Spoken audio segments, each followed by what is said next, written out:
The following is a fan-based discussion. All properties discussed are property of Toei Inc., Bandai, Hasbro, and Subaru Productions. Hi everybody, Hello. welcome to episode 94 of the Tokucast. Welcome back. Ultraman Taiga. Taiga, the son of Taro. Which is where a lot of the main villain's feelings for this character come in this.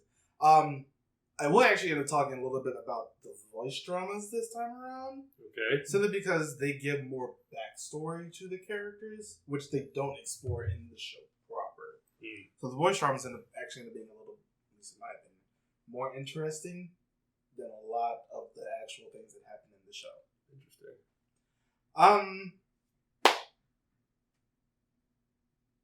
The opening? Yeah. I know you're not a fan. Nope. What do you think? Generic J-Rock upbeat stuff? I thought this one was okay. I just don't like the singer's voice. I can understand that. Yeah, it's... I thought it was alright. Sort of like how I feel about the Build one. Because I really don't like the Build opening either, because I don't like Beverly's voice. Okay. So, people were like, how dare you? And I'm just like... Oh, it's done. That'll install. Alright, let's talk about episode 1, though. Buddy Go. Can I tell you how much I don't like that? Please do. I don't like Buddy Go. I think it's a stupid phrase. Well, alright then. It just sounds so... I'm 4. That's how it sounds. Buddy Go. And I'm just like, okay, but what if you didn't? I feel like that'd be a better option. It didn't bother me that much. I really don't like that as a catchphrase, or at least a transformation phrase here. Gross. I do like how this episode opens, though, with basically... Reminded me of the opening of the Mega Monster Battle movie. Yeah. Where we have the Ultras pursuing Belial. This time it's Ultraman Taiga, who's our villain for the series. And they're pursuing him, and then Taro and his friends Titus and Fuma show up. Yeah. And they're like, Tyga. hey! Yeah, Tyga, sorry. What did I say? Taro. Sorry. His dad. I might do that a lot this episode. I apologize. To be fair, they do look a lot alike. Father and son, their resemblance. Yeah. But anyway, the three of them show up, and they're like, okay, we're going to lend you our powers. Go beat this guy. They don't. Yeah, they just get wrecked. They get bodied. And then particleized. Yeah. They get wrecked. Mm-hmm. It ain't pretty. Trigger from the RB movie. Okay. Root movie, I guess, is back as the main villain of this show. Okay, because I haven't seen it yet. Didn't we do it? Did we? Yeah. Did we? Yeah. I totally forgot. I don't blame you. Sorry. Yeah, we did it. Sorry, my brain is dumb sometimes. I wasn't the biggest fan of that movie either, but I like Trigger when he's in Ultra form. I do not like the human version of Trigger. I don't particularly like either version.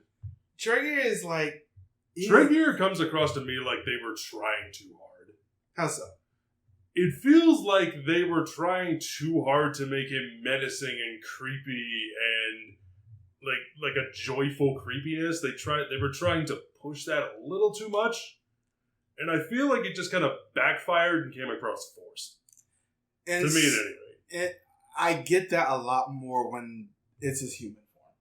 The first time you see him in his human form, where it's that washed out shot, like the colors are like washed out, desaturated, everyone's running away, and it's just him there with the balloon, and he does that slow head turn. I remember I brought that up in the in our first impressions, and it's just like that. It just doesn't hit the way I feel like it should. Yeah, I definitely do agree. I do want to talk a little bit. I'm not really going to end up talking so much about the episodes of this because they're pretty episodic outside of a few. We end up meeting our main character, who is Hiroyuki. Yep. Kudo. Normally we end up saying, let's save the characters at the end. Okay. I do This like show him enough. yeah, he's all right. Episode 2 sucked. Like, I was friends with an alien when I was a kid, and that's the first time we also see Trigger. I didn't mind that episode that much. It felt weirdly out of place, and I felt like it should have been in episode 1. One of the reasons I like that episode is because is the way that he was working with Tyga to pacify the monster. I thought that was a nice touch. And then Trigger just comes in and just destroys the it. monster. Yeah. Because why? Because fuck you. Because I'm gonna raid on all your parades. Pretty much. A lot of the things that Trigger does in this is mostly to troll Tyga and Garo Versus Road. Yeah, he's. You know what he reminded me of? He reminded me of your thoughts from the villain from Build. Where like right from the get-go, where he just is wrecking shop against all the Ultras, and then our 3 main ones after they get their power-ups. I feel like he has the power to destroy everything anytime he wants, but he's going to enjoy himself. Now there is a reason for that, because kind of winds up being his downfall. Because of the voice drama stuff, they do delve a lot more into his character. But at the same time, you really shouldn't be reliant on extraneous media. No, if I have to read the book or read the manga or listen to an audio drama or do something else outside of what you made to fully understand what's going on, then you failed. Yeah, that's on you. That's on you. That's not on me. It doesn't come across well, but apparently Trigger is like a really old friend of Tyga's. They grew up together, and then it's just like jealousy and the feeling of being left behind really started to weigh on Trigger, so he went to the dark side. I mentioned this in our first impressions of Zet, but it seems like Ultraman is really just leaning into recycling as much as they can. Mm-hmm. Now, weirdly enough, I'm more fine when they do it with an Ultra. Because, it's not directly the Ultra's fault, but they were really close, and then it was just like, things split. And I'm actually more okay with that than just seeing the same monsters over and over again, because which we do happen a lot. Exactly. Even in this show. In this show, it happens too much for my taste. It really does, but it's just like after a little while, with the relationship between Trigger and Taro, just like I get that feeling of this is a character who was originally a friend of this previous Ultra, who is our established character. I like the fact that they tied that into him because it really enunciates the feelings that Trigger has towards Tyga himself versus, the relationship that he had with Taro, Tyga's father. And it just transferred down. And apparently they're going to be going into that a little bit more in the movie. Okay. The Tyga movie when that ends up coming out. So the first couple episodes are mostly just, them fighting the other Ultras. Fighting the other Ultras, getting a little bit of backstory on his teammates, and he just... Yeah. Let's talk about Tyga's first suit, like his main one. Mm-hmm. What do we think? It's okay. It is pretty okay. All right. Not much else to say. I mean, it's pretty standard Ultra. I mean, he has the horns on the side of his head like his dad does. Mm-hmm. So, but yeah. Speaking of which, no mother. All mothers are dead unless you're the mother of Ultra. That's just a fact. And we also meet, Aegis, who is our... That's our organization for this season. And they're not... One of the things I kind of liked about them is they're not, like, a big government organization. It's just the four of them. It's just a small security team. Yeah. You know what they reminded me of? Mm-hmm. This is not a team that would look out of place in a show like Get Backers. Yeah, I love Get Back. This is the security team that Bon and Mito would have to beat up in order to get the thing they have to recover. That's kind of what they reminded me of. Get Backers was so great, mostly because of the fact that it was really gay. And the main artists and writers are just like, you know what? Yeah, everybody. Bon and Mito, the other two, are just like, here's a whole bunch of official art. God, that show was great. Anyway, it's a good show. I really enjoyed it. But all 49 episodes. I haven't actually seen the show in the entirety. I have. I used to own the whole thing on DVD. What is the next show that we're doing after this? Garo VR. I don't know if you want to be in that. It's on 12 episodes. Yeah, I will. Okay. But yeah, Garo VR is next. I might just end up watching because I finished it while it was going. I Next time, watch it. I think it's on Amazon Prime. Escándalo. But yeah, Tyga suit, it exists. Aegis, I like them. We'll get into a little bit more about them at the end. Once again, construction's still happening. Titus, let's talk about Titus. I love Titus. Titus is great. I like him too. Titus is the best. I love his suit. This suit's great. He's big. He's so buff. I love the fact that the monster was shooting lasers at him and it just bounced off of his ass because he posed with it. I love the way he incorporates bodybuilding and posing into his fighting style. Oh, he's so great. One of my favorite moments with him is when he was fighting a monster. He just like picks the monster up, throws it on the ground, jumps on its neck, and the neck is in between his legs and his feet, and he does like a pose and cracks the monster's neck when he poses by turning his body and just showing off his guns. I love him. Yeah. His backstory is also pretty sad because he's from the same universe as Ultraman Jonas, who we have never talked about because that's we haven't. But he's from the same universe as Ultraman Jonas, and they had to get something for the ability to grow, and his parents were apparently bad people, but his father sent them all to another planet to be like, you don't have to grow up like this. This is my path, but I don't want it to be yours. And then he gets adopted, and then he has this whole thing with his adopted family, and then he and his brother are going out to some war or something that Jonas was helping fight in, and then his adopted brother ends up getting killed, and that's the thing that makes him grow into an Ultra the first time. His story is really good. Again, should not have been extraneous media, but it's a good one. I was going to say, that actually sounds really interesting. Why wasn't that in the show? Exactly. Just his story was pretty damn tragic, and I just really enjoyed reading it and actually listening to the audio drama. His was probably the best out of everybody's. Okay. Between his and Trigger's. I'm just like, why wasn't this in the show, Maria? Anyway, let's talk about Fuma. Fuma, who is based on a ninja. Yep. From Fuma Kotaro, who is a ninja from Japan, mythology and history. Cool. What do we think about Fuma? He's blue.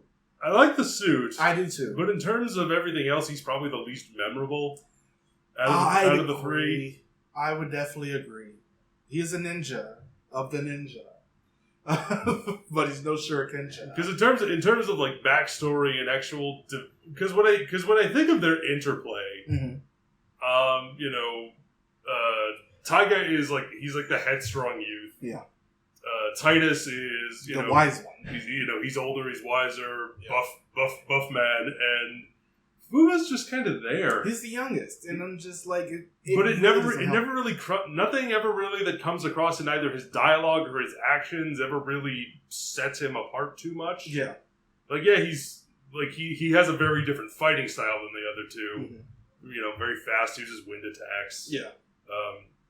Teleportation, all that kind of cool stuff, but doesn't have much in the way of personality. Yeah. And it's sad because, once again, his backstory is pretty interesting. He's a little bit of a thief. And, that plays into his backstory. He accidentally got somebody killed because of that. And these are the things I want to be shown.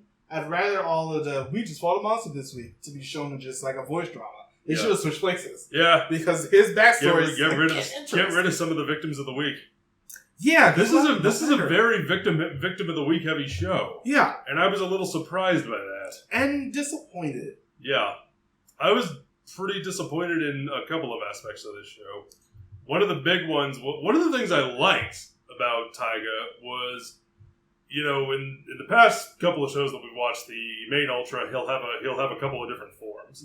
In this one, he has the different forms, but instead of being just form changes, they're different Ultras with different personalities. And our lead has 3 Ultramen essentially living inside of his head. At all times. At all times. And they never quite do enough with it.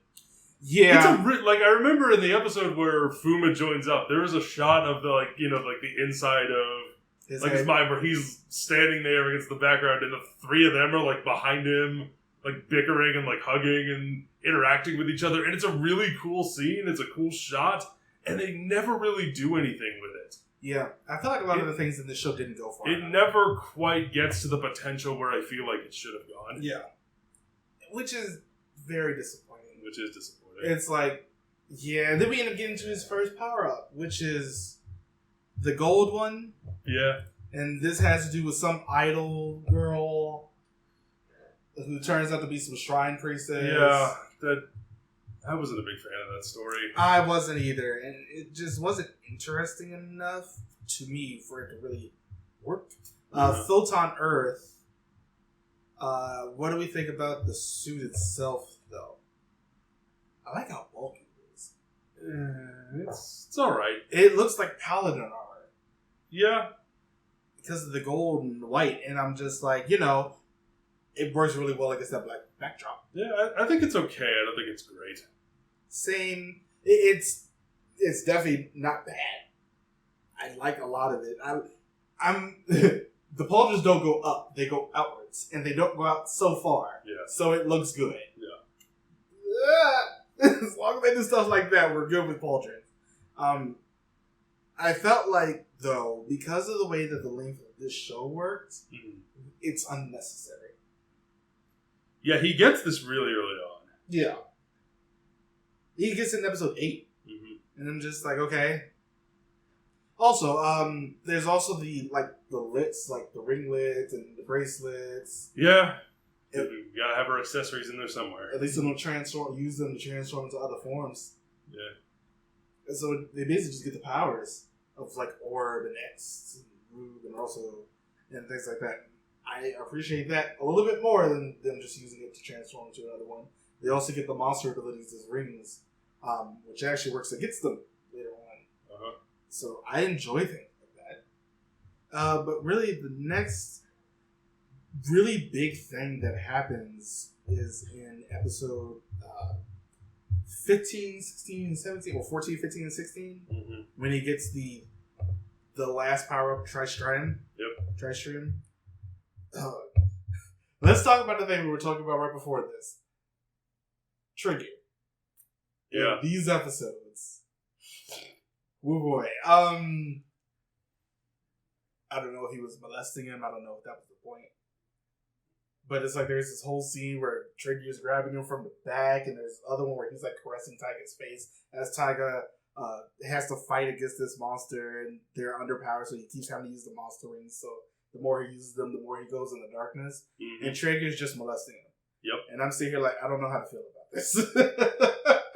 Because it feels like, just based off of Trigger's backstory, that he is transferring any emotions and feelings that he had toward Taro onto his son. Kinda creepy. Yeah. It's very Littlefinger-esque. It really is! Oh, your father's not here. You'll do. Well, in that case, it was, well, yeah. It's just, I don't really know how to feel about it. That's the main thing. I don't know how to feel about it. It's like, let's talk about the final form. Your feelings, you know it to be true. Let's talk about Tristrium. Tristrium. Yeah. It's good. Yeah, the biggest thing I really don't like about this, and this is more of a problem with the fact that the show is named Ultraman Taiga, is that Fuma and Titus don't get an upgrade. No, they don't. So, yeah. I understand there is some things with money, but I'm just like, y'all have done a whole bunch of forms prior to this. And I guess technically each Ultra is considered its own form, but then you get like the power-up one, and then you get, the last one. Yep. This is the last one. I just wish it wasn't just Tyga's body. Yeah. That's like the main thing with it. Especially because it's just really just an extension of his. Even though his rise has Fuma's and Titus's backgrounds in it. Right. And he can use their abilities. I just wish that they would have gotten a little bit more. Just a little bit more in terms of the actual power-ups and stories and stuff like that. I understand not every time it needs that, but at the same time, we have something like Ryuki that exists, where both he and Knight got the same upgrade. Yeah.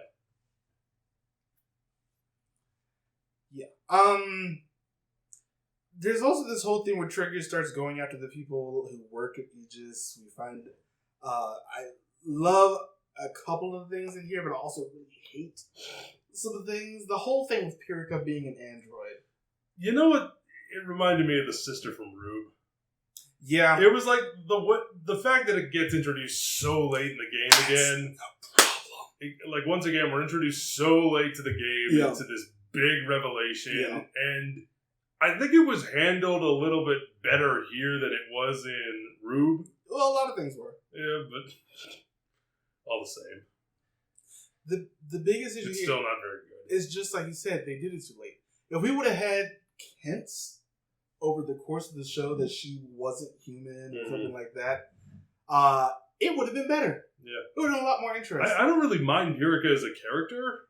Yeah. So I think that made it better because the sister in Rube was just like, what are we even doing here? Why are you here, Maria? Yeah, it's just like with Pyrrhica, I want hints. When it ends up coming to something that's supposed to be sort of game breaking like it was, I want hints. You don't have to drop hints like super early on, but when your show is 26 episodes, maybe lead into it a little better. Yeah, that's the main thing. Especially when it's with her being an android and when Trigger first goes after her, there is, he sees the thing that's supposed to be coming towards the Earth, and then a countdown starts a couple episodes later when it gets closer. However, the one that I really want to talk about, because there were a couple of episodes in this that I actually liked, just as a standalone. It was the episode where he knows this painter. I wish this painter would have been the painter episode. That was a good one. That was a very good one where he finds out that it was a previous Ultra villain, and there's a shot of the sunset in the background when they're fighting each other. It's so good. I love one of the few things in the show that was well shot. Yeah. It's good. And I do like things like that, but at the same time, if you're going to say that this character means a lot to Hiroyuki, introduce them early. So that way, when they end up inevitably dying in this episode, there's depth to it. It's just a better form of storytelling there. But the other episode I really liked was Clash Ultra Big Match, when the imitation Belial comes back. For some reason, Zero in this episode has the most hilarious introduction because he throws the things on his head when Belial attacks him. They're actually out. I'll come back to the thing I really like later. But he throws the thing in his head, and then he comes out of the ground like he's been there for 5,000 years, waiting for somebody to awaken him. He just finds Belial and Trigger. Yeah. So it's all of them together, and then of course New Toy, because Zero's thing is the most powerful of the bracelets. But I loved the snazziest of all. I just thought that was hilarious that he just came out of the ground like he's been waiting forever. But there's also... thank goodness I've had to pee. I know. There's this one thing in the... early on in the episode when the imitation Belial first comes down, and there's this shot of a car driving, and you are in the perspective of the car, and Belial's just in the background charging his laser. It looks so cool. I love miniature work. In Ultra, it looks so good, especially when they get to do things like put a GoPro in. When they do good senses of scale, it's he's so huge, and we're in this car, so we're looking at it. It looks like we're actually looking at it from the back seat, so we're in the minds of the kids at that point, and then seeing them die. So I'm just well, all right, but it's so. God, I wish Sentai would do things like this when they do their mecha battles. They would make them more dynamic, interesting to watch. Yeah. So instead of just fight thing, but at the same time, Kira Mage is out here playing around a little bit with the mecha fights, going underground, being on a giant ping pong table of the city. It's fun to see things like that. It's a start. Yeah, it's just I love what they did in this episode specifically for that, and then Trigger using Belial as a shield to get him killed. But yeah. So the end game of this show with Wula. Nope. I really don't like it. I really, really don't like this endgame. I don't think it's good. Honestly, the show lost me by this point, so I Same. wasn't really interested to begin with. So. Yeah. Which is sad, because it's like, at least with RB, came off of it with negative feelings. This one, I don't really feel much. It never quite slips into engagingly good or amusingly bad. Yeah. Just very middle of the road for the most part. Yeah, which is sad, because this is actually like the first, well, Ginga exists. Ginga's worse than this. Yeah, to be fair, it is, because at least this has Titus. There's some good things about the show. Yeah. On the whole, I don't think I would not say I hated this show. Yeah, I wouldn't say I hated it like at all. I just think it's sort of because they don't go far enough with a lot of things they could have. Yeah. All of the voice drama stuff really should have been switched with the episode of the week stuff. It's undercooked. It's a little too victim of the week heavy. Yeah. The action's not great. Yeah. None of the action is shot particularly well. Yeah. There's some good stuff, but for the most part, it's just kind of a flat line. Yeah. It really is. Mm. I really felt like, and yeah, I'm going to keep bringing it up, with the stuff in the voice drama, it's just like, you really should have just gotten rid of those episode of the week stuff, or at least had it so a past monster came in that killed his brother, or killed Titus' adopted brother, or something like that. And we could have had this whole flashback sequence and how much this actually means to Titus, because we do not spend enough time with Titus and Fuma in this show, which is a detriment to their characters. We shouldn't have to have extraneous media to extrapolate on a character. Mm-hmm. And the whole last part with Wula, I really didn't like this as the main, I guess, the bad guy, because it just came out as, we're going to make friends. We're going to stop the hunger. I just didn't really care. And it's sad, because we've had better. Even if I didn't like the SSP and Orb, I still don't. The end game of that show was a lot better. The end game of Geed was amazing. So, oh yes, that movie was amazing. So, RB exists, but at least we got that on the other spectrum. I feel like even if I just watched Tyga, if I did not have the wiki up like I do for everything I do for this, I would not remember as much about this show that I do, outside of like the few things that I explicitly mentioned. Mm-hmm. Yeah, same. It is pretty in one ear out the other. Yeah. I do want to talk a little bit about Aegis, simply because we haven't talked about them that much. Right. I like the leader, Kana. Yeah, I like her too. I thought she was just funny because she just wants the money, and I'm like, sis, I get it, get your coin. So, it's just, I completely get you. She got a business to run. Yeah. Nothing wrong with that. Kana was great. Pirika, like you said, the whole thing with her being an android should have been explored earlier and just gone over the course of the show. Yeah. Because this show is so episodic heavy instead of story focused. Mm-hmm. So like, you at least could have given us some blend, but there isn't really that much. And again, I didn't mind Pirika as a character that much. Yeah. As a character, I thought she was okay, just her story wasn't handled well. Yeah. Homare. I will say this is mostly really tied to his character. Because of the way that Tyga does some of its fights, where he is fighting the alien that unleashed the monster in the foreground, and you see Tyga in the big monster in the background, I do love those shots. Mm-hmm. I think they're done very well, and they give us, like you said earlier, scale. Omari's okay. He is an alien. He's alright. Yeah. He is an alien, and they do a little bit with like xenophobia in this, but it comes up again too late. It's not really prevalent throughout the rest of the show, sort of like it was. Him being an alien rarely ever comes up. Yeah. Aside from like the one episode where you find out he is. Yeah. It's just like there's that xenophobia, but like unlike Gede, which is a thing in the first episode because they see belly hole, and they sort of like equate. People are apprehensive because of what he looks like. Yeah, it's just like that's what Gede looks like until he starts doing more heroic deeds. It's just with things like that, I sort of don't get it, and they really, really gloss over the fact that he just does. They gloss over the fact that he's Tyga. Yeah.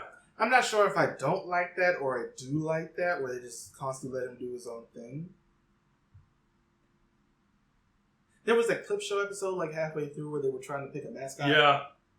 I thought that one was funny though. It was funny. It was very funny because all three of the Ultras have such egos. And I love it because of that. Their interplay was the best part of the episode. Yeah. And yeah, it's just Tyga is okay. It is, but I don't think I would recommend it. No, me either. Which is sad. Just watch everything focusing on... Listen to the voice dramas. Do that. It'll give you a lot more for these characters.